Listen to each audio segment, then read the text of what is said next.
புதுக்கோட்டை மாவட்டம் நச்சாந்துப்பட்டி அருகே உள்ள மல்லாங்குடி கிராமத்தைச் சேர்ந்தவர் 55 வயதுடைய பழனிவேலு. இவரது மனைவி 43 வயதுடைய மகாலட்சுமி. இந்த தம்பதியினருக்கு 25 வயதில் தமிழ்ச்செல்வி என்ற மகளும் 20 வயதில்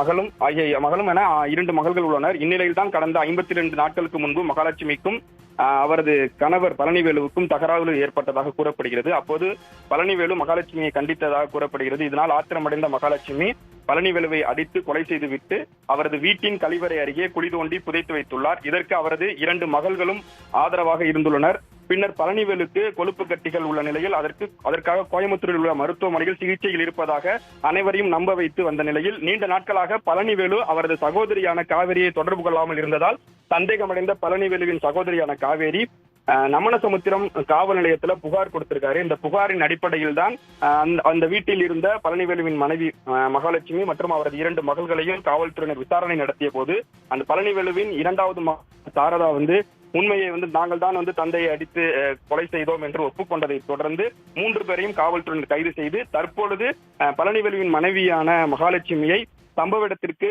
காவல்துறையினர் அழைத்து சென்று போயிருக்காங்க. குறிப்பா திருமயம் வட்டாட்சியர் வரதராஜன் முன்னிலையில அந்த கழிவறை அருகே, அதாவது பழனிவேலு வீட்டின் கழிவறை அருகே அவரது மனைவி குழி தோண்டி புதைத்த பழனிவேலுவின் உடலை தோண்டி எடுக்கும் பணி தற்போது நடைபெற்று வருகிறது. குறிப்பாக நமனசமுத்திரம் காவல்துறையினர் இந்த பணியில் ஈடுபட்டிருக்காங்க. குறிப்பா மருத்துவர்களை அழைத்து சென்று அந்த இடத்திலேயே உடற்கூறு ஆய்வு செய்யப்பட்டு பின்னர் அதே இடத்துல அதே இடத்துல புதைக்கவும் இருக்காங்க.